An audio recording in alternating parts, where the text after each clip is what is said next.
As the world continues to evolve rapidly, companies are expected not only to drive financial results, but also to contribute meaningful to society and the environment. Today's discussion will explore how CSR can be a long-term strategic driver for business sustainability, how ESG principles are being embedded into corporate DNA, and how innovation and skill buildings are becoming central to impactful CSR. And we have a very distinguished and incredible panel today who are the leaders who bring decades of wisdom and on-ground experience in CSR, sustainability, legal compliance, community development, and workforce transformation. We have one women representative, but she will join shortly. But this is a both gender-biased panel, but I am sure you will take it in the spirit of it being the last panel. We are joined by Mr. Ashok Kumar Shrivastava, who comes from Reliance Industries. We have Mr. Amit Bhasin from Marico Limited. We have Mr. Arunesh Singh from Generation India Foundation.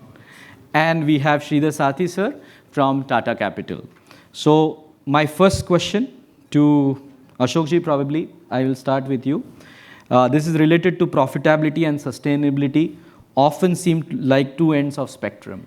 And the question to you is, how can business walk the fine line between profitability and sustainability? And because you're from Reliance Industries. Thank you, Mr. Ketan. Yeah, it's on. Yeah. Hello. Yes. So, first of all, thank you, Mr. Ketan. We all are here. And thanks to UBS Forum. And it's a pleasure to be we are here for the discussion how CSR is inbuilt with the top rate social responsibility in the sustainability. And this is a part which we want to say, this is a facing the part we have inbuilt of the all sustainability driving or drivers of ESG, which has been built environment, social governance, and the part which we have done that is a help to sustainable future, focusing on environment, social governance, and sustainability with a CSR aligned to ESG principle, ensuring that company contributes positively to society while maintaining financial stability. Even Reliance is a CSR spent last year, which has been the Reliance Foundation, everybody knows, in 23-24, around 1600 crore, yes, which is spending a huge amount.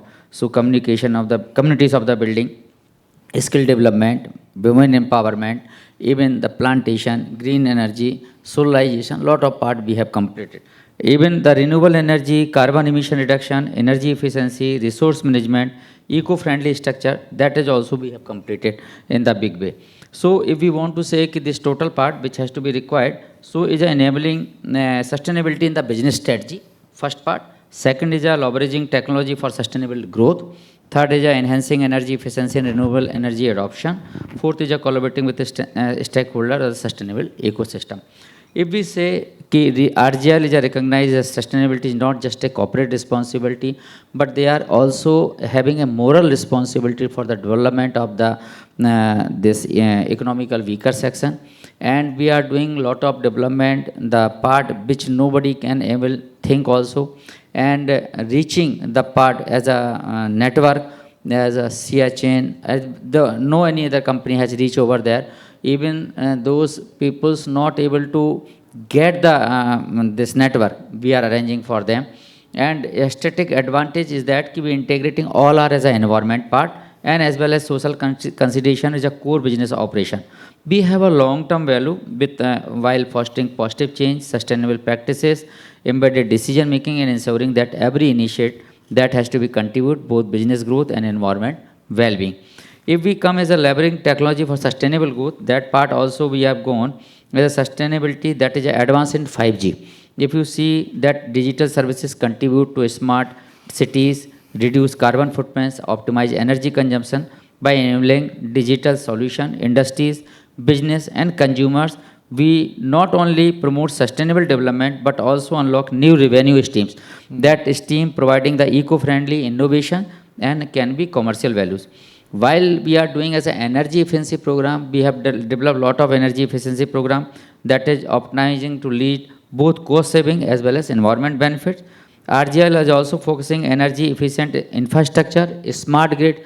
The part which we have, if you see, total eco-friendly.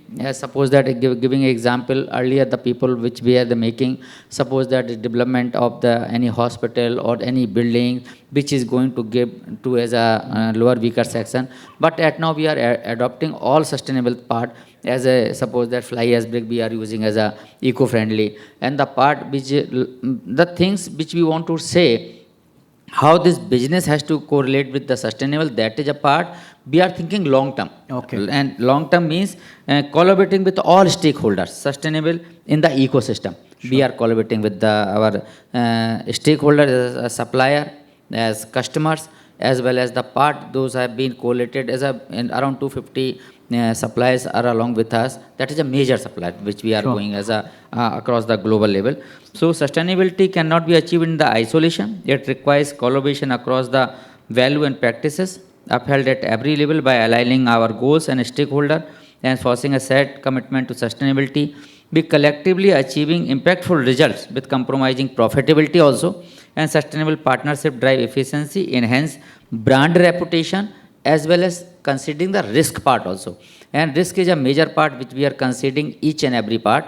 Is suppose that as a CDP, this is a major part which we are going in the detail to identify the risk. Even while this cyclone or this something is happened or earthquake, if you see the Gujarat last time when in 2001 probably. Reliance is a company which always stand as an in front forum. And So- just I'll come with the second question to you. Yeah. And I think, but Reliance, of course, has supported the natural calamity, and we all know. Yeah. And So I want to say one last word. Continuation innovation by key maintaining balance between sustainability and business success. That we are nearest in the development. We explore new ways, reduce waste, improve resource efficiency, and develop environment friendly. So that's all. Thank you so much. I think that was quite comprehensive. And Amitji, from moving the context of legal frameworks and compliance mechanism that shape CSR practice. CSR professionals or many leaders also say corporate social responsibility as company secretary responsibility many a times, and you are trying to do that. So how can companies remain compliant with CSR mandates while ensuring their efforts are truly impactful and aligned with long-term business goals? Thanks for the question.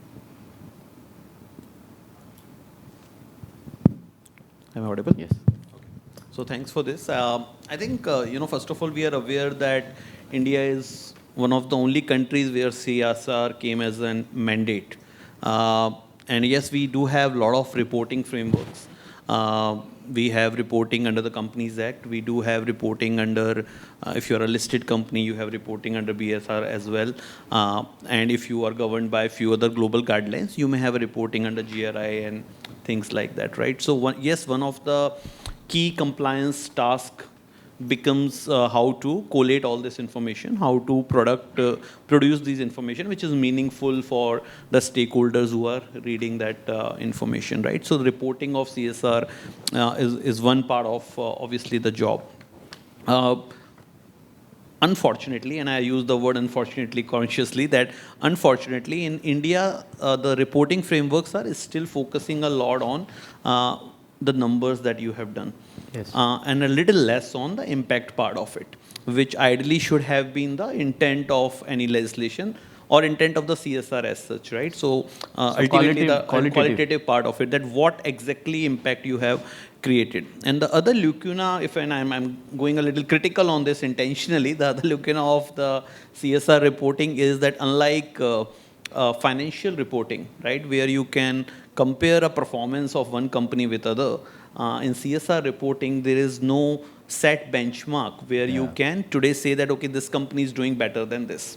Because it's very different, the scale of operations are different, the area people are choosing are very different, the investment they are putting it is very different. So while you talked about SORI in your previous address, there is no common measure by which I can say whether X company is doing better than others. So for the reader who is there, which is the shareholders at large, the governments, the regulators and other people, there is no common measure to understand which company is doing a better work in that area. So that's a lacuna. I hope it will get addressed sooner than later. So yes, today as things stand, there are multiple reporting requirements that are there. A lot of time goes in collation of those requirements and completing the compliance of that. If I look at from a CSR point of view, I would like to spend more time in doing than reporting. I would like to spend more time on the impact than only numbers.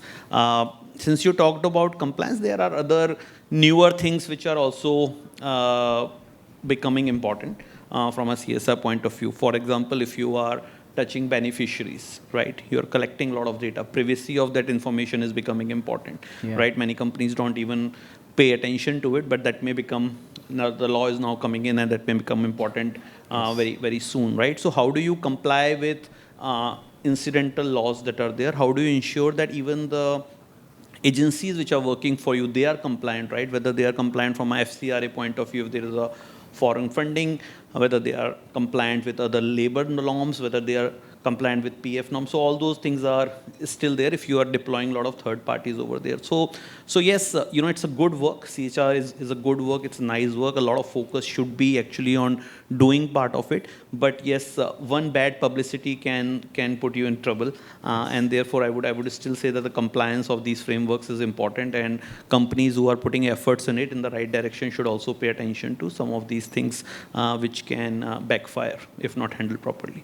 And I think that's the reason why they organized this conference in the month of March and last week, probably to understand it more better. But Arunesh ji from compliance, he spoke about beneficiaries. And I think that's where you do a lot of work of doing job market, gap between skills and employment is widening. CSR can be a bridge. And I think Generation India Foundation works in that area. So what role do you think CSR plays in bridging the skill gap and preparing India's workforce for the future? Yeah, hi, can you hear me at the back? First of all, thank you for inviting us, and it's great to be here. I'll just quickly spend about 30 seconds explaining to you what Generation is, and then go on to respond to your question. Generation is a global skills initiative. We currently work in 17 countries, and we were established by McKinsey & Company's social initiative. We essentially do what we do through a very market-based, market-driven, comprehensive 7-step methodology, and look at skilling in a very comprehensive manner. And one of the bigger things that we do in India is that we work with the government. And this is where I'd like to sort of come into your question. See, CSR has been a great supporter of the skills industry in this country traditionally, whether it was CSR Act or even before that. And I firmly believe that the CSR funding towards skill development in India should be focused a lot towards systems change. And systems change through a PPP model. That is to work with the government and bring about changes at a very systematic level. And let me try and explain what that means. See, first of all, we understand, let's look at it from the government perspective of systems change. That the government of India, through schemes like Pradhan Mantri Kaushal Vikas Yojana, DDU, GKY, has done a tremendous job in creating infrastructure across the length and breadth of the country. You can't go to a district or a taluka headquarter and not find a PMKK. A Pradhan Mantri Kaushal Kendra is available. Trainers are available. These labs are available. Yes. So infrastructure is not really the issue. The issue, if at all any, is the outcome that you're able to get from that infrastructure. We are able to do a brilliant job as a country in certifying learners. What we are not able to do is get them jobs or retain them into jobs. So I personally feel that CSR can be can play a very catalytic role in funding systems change programs that are focusing towards employment and retention, towards placements and retention as outcomes. And so I think that's the one thing that I would definitely talk about. Generation, of course, works with the government. We are presently implementing a project called Amber, which is training 100,000 learners through the public-private partnership module. The second thing I would urge the CSR initiatives is to, if you want to achieve outcomes on placements and retention, then you will have to have your funding which is also outcome based. Yeah. You'll have to shift the payouts that the training partners get based on the basis of placements and retention. If it's not linked financially, then it is not really going to work. We have seen that for decades.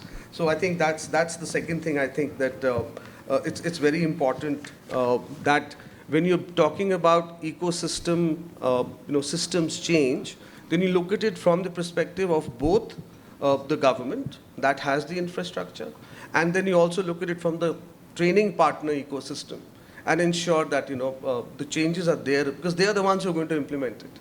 And unless or until outcome-based payments are not taken as the gold standard for skilling in the country, we will continue to focus on just certification and not placements. No, I think point well taken, and I think there are new startups coming in, like you pay later. Once you get the job, you pay. That's kind of a model which is coming in the new startup industry. But we also have to look at the number of engineering colleges mushrooming, and now do they also do a same thing where pay later model comes in, where engineering education is taught and the pay later, after you complete the engineering, you get a placement. It's still to be, we need to work on that, I think. But moving from skilling, we have a very interesting designation of Sridhar, a Chief Ethics Officer. Very few organizations have this kind of designation. But digital transformation is redefining the key for CSR. And you have done a lot of initiatives in digital transformation, shaping the CSR initiatives that are implemented and measured. And Tata has the whole legacy of doing this. So we would like your thoughts on that. So one key thing on digital transformation or on technology, the use of technology, is about the aspect of transparency, the aspect of accountability, the aspect of quick information, the ability to interpret data and use it for, as required. It's at the, so I mean, of course, all of us know, I mean, with all humility, I belong to a group which actually believes in the development of the community, nation first, last 157 years. And we are structured in such a way where it's actually held by the trust. So, what comes from the community. So therefore, the founder had very clearly said, what comes from in a free enterprise, what comes from the community must go back to the community 2 times over. So the aspect is now what do we do to scale it up further? When we're speaking about raising the bar, when we're speaking about raising the effectiveness of the programs, we need to look at different avenues to make our programs or our projects much stronger. So I'll give you certain examples, 2 or 3 examples, so that we understand what we do.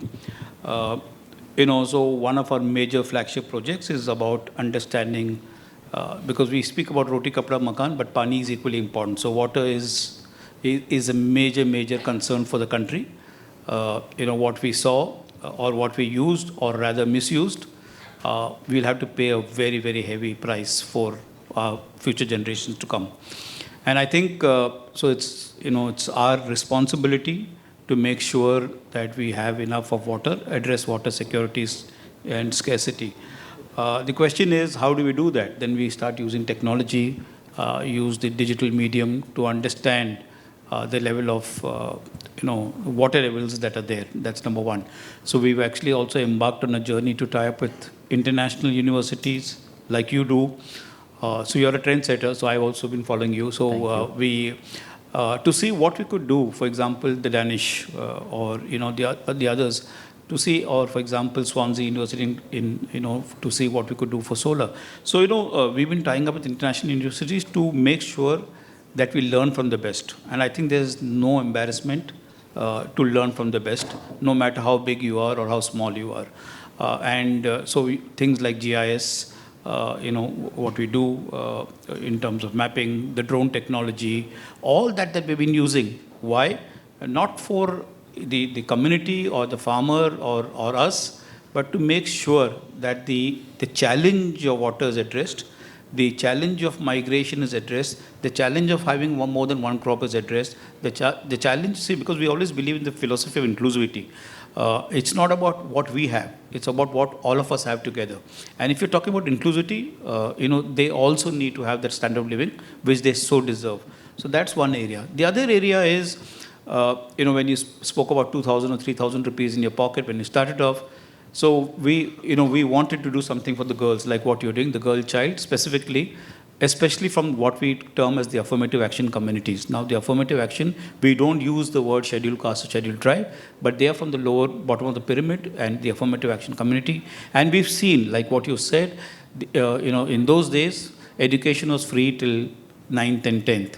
What happens after that is when the parent has a choice of whether we should continue with the boy or the girl child, they continue with the boy child.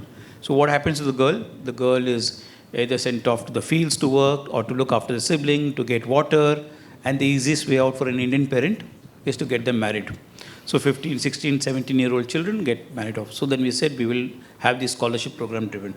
Now the question is, how do we identify this? How do I identify in Orissa, or how do I identify in Simdega, or how do I identify in Mokhada? Is very difficult. So the use of technology is important.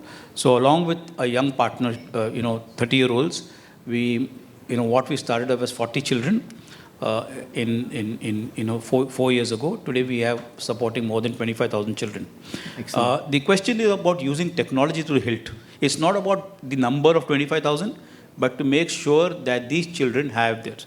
Now again, one more small example. When he spoke about digital and technology, India's, apart from being the blind capital, is also the cancer capital. And, everybody comes to Bombay as the final say. Why? Because they have faith in Tata Memorial, etc. And they say, how do we actually enable them to get the same level of treatment or the same level of prescriptions or the same level of consultations with the patient sitting in that remote village? So we've started off a digital way where the patient is able to speak to the doctors from Tata Memorial, and they advise them as to what they should be doing rather than coming all the way and staying under the bridge. And the pediatric cancer is much, much more worse for us to see. So I think technology is an enabler. So if you're talking about simplification, if you're talking about synergy, if you're talking about scalability, if you're talking about sustainability, I think technology is key. And if you're talking about exceeding expectations, so for us, it's about exceeding expectations. It's not about meeting requirements. It's not about being compliant. It's always about raising the bar. If you need to raise the bar, then you need to have technology on your side to make sure, apart from the hygiene factors such as cost, etc., cost, reach, but to make sure that you do a better job on what you do for the society, which gives us an opportunity to serve them. Thank you. Thank you so much. I think technology plays a role, and from technology, my second round of questions, which will be brief, considering that they start with the awards. So I'm moving to Amitji first this time. From technology to business strategy, how do you see this coming together? And in day-to-day operations at Marico, how do business strategy plays a role? And we understand a lot of strategic philanthropy and so many things are happening. So over to you.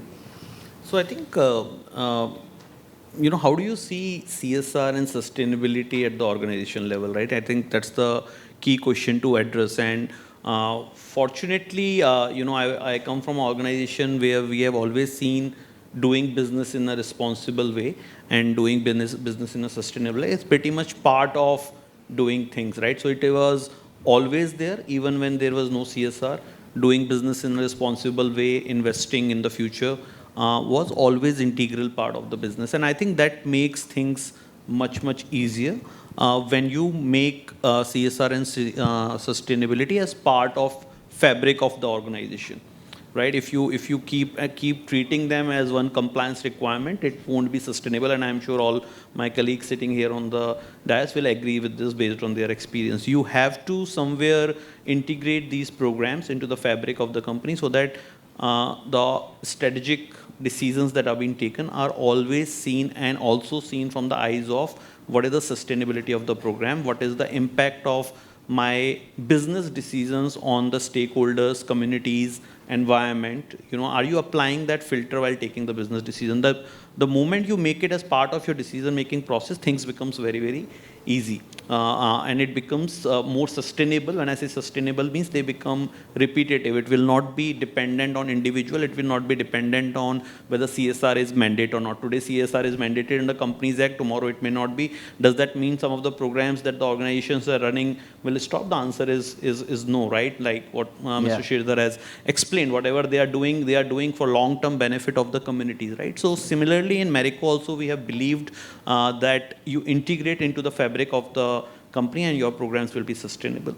Secondly, we have also played from our strength and needs. What I mean by strength and needs, what we know well and what we can give it back to the community, right? That is the one area of one prism with which we have identified some of our programs, like our program of Kalpriksh Foundation, which is working with farmers on sustainable farming. Because we understand this area, we really want to give it back to, a lot of our produce is dependent on farmers. It is important that we work with that part of the community, give it back to them, right? And really trail them, help them increasing their standard of living by helping them increase produce, better prices, and overall standard of living, right? So that we feel as our responsibility to give it back to them, right? Just to follow up on that, as a company secretary, do you think there any risk doing the same community which you are one of the beneficiaries? Honestly, I don't, because my simple guidance is that till the time I am not driving benefit of it, I am not doing it. I think you have to, it's a good question, right? You have to apply the filter. Why? What is the purpose of doing it? If you are doing your program which ultimately gives you business benefit, then yes, the risk you are highlighting is right. But I have always believed if you can say that the program I am doing and you intrinsically believe in that the program you are doing is for the betterment of the community, which is farmer in this particular case, then there is no risk. I can stand with proud and say that we are doing it for the benefit of the community. Now, please give him a round of applause. I think that deserves, because he looks at strategic philanthropy. And I just want to ask a question to make this interesting. How many of you come from the non-profit sector side? Just raise your hand. From the non-profit, okay. And how many from corporate? I'm assuming all others are corporate. So, so I think we have few non-profit sectors, and one of the critical question in their mind is, what do you look in the non-profit to fund, and what are some of your priority areas where they are looking at? And Reliance Foundation probably is one of their top hit agenda list to get funded. So, tell us how do you look at the partners and priority areas? This is a very good question. Reliance Foundation is a part of our Reliance Jio, Reliance Industries, and is doing major CSR job and big sustainable thing.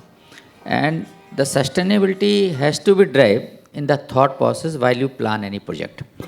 While you plan any project, you have to think how it has to be correlated with the climate, how it has to be correlated with the business opportunities, and how it has to be percolate below down the level those peoples are residing at a economical weaker section.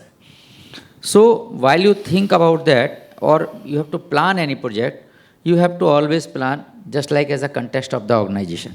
Yeah. And context of the organization, while you have to believe, you have to think, so the people, those are competent, and competency has to be required to make the business sustainable and make the business sustainable, profitable with the CSR activity to give the peoples those has been doing really risk taking or not. If the person is going to understand the risk taking, they must do the job which you have to desire. So, mean to say, Reliance Jio is our business and responsibility while making a positive impact on social environment responsibility, social responsibility, and ethical business practices. Yes. The ethical business practices means they are going in the big way, but nobody can else. If you see, while PMO office has been declared for the solarization and all, we are a first one has taken the this oath of the carbon reduction plan. This CDP also we are in the A rating. In the telecommunication, nobody else in the last year of the 23-24. We have taken the SBT target, which is a scope 1 and scope 2 has to be reduced in the carbon reduction plan is a 76%. Okay. Scope 3 is a 67%. And renewable energy we have to grow from 1.152% to 100% in the year of the 23-30. So while we are making any solarization or wind energy or thinking any part of the sustainability, we must go to make the things as per SOP based, as a not a man driven, not any person driven, it has to be system driven. So Reliance is very much keen to make everything is a system driven, and the part which has to be given to or deployed to part of the any other partner or giving the this any challenges also we are taking as a complete challenges which you have told ki how the sustainability has to be inbuilt along with profitability. So all things has to be in the one part. Now come to the part which has to be required, this the social responsibility as well as the using renewable energy and the energy efficient network operation. So this has to be as well the digital literacy and improving connectivity in the remote areas. And connectivity in the remote areas, while as a connectivity has gone in the remote areas, automatically education skill development program has been developed. Yes. Women empowerment has been developed. Lot of things which we have seen since morning, those people not able to study, Reliance is providing the facility for them. Even in the large scale, not as a we have to say कि कहने को करते हैं, कहने को नहीं करते, करने के लिए करते हैं. So this is the part which we are doing. और दिल से करते हैं. और दिल से करते हैं. So this all thing has to be, we are collated with that. So and second thing which we want to say, कि suppose that if you want to plan any program, you have to think, I want to say one word, वक्त के साथ बदलने का तो पता नहीं पर संभलना ज़्यादा ज़रूरी है. Very good. Thank you so much. I think that's a very good point. And I think वक्त से हम वक्त की भी याद कर रहे हैं. I think they are waiting for the last question. 2 questions, 1 minute. That's it. Thank you. So to generation, I think there is a lot of talk about skill development, and a lot of people are looking at it. This Prime Minister internship is one of the new areas of focus. Many companies are coming. Corporate structures are scaling the skill initiatives. What are some of the industry demands which you are facing that you want to throw light for the larger good? Sure. So I think, what we hear a lot from CSR donors is impact investing. And, if you want to translate that into action, we believe a lot in the fact, and I'm going to say this again at the cost of repetition, that infrastructure for skill development in this country exists. What needs to be done is to make investments to make better to get better outcomes from that. And I'll answer that, with perhaps an example. So Generation is implementing a special project under PMKVY. This is a 240 crore project, a public-private partnership where 50% of the contribution is coming from the Government of India through the Ministry of Skill Development and Entrepreneurship, and the other 50 we are raising from CSR. And that is what we hear a lot from CSR, that if you're able to give us the leverage, you're getting a 1:1 leverage, you're enhancing the utilization of infrastructure created by the government so that you're not creating parallel infrastructure. So, and then of course you are doing skill development, and you're doing skill development in areas that will be resilient for the next 5 to 6 years.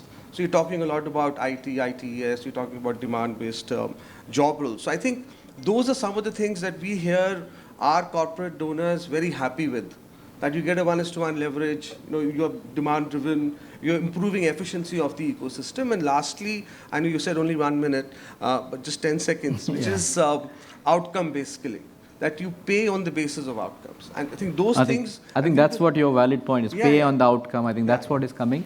And infrastructure, do you mean that night colleges can be taken, or there is already an PMKY, CSR can use those infrastructure? That's what it is? Yes, so we've been urged to work with academic institutions as well. Okay.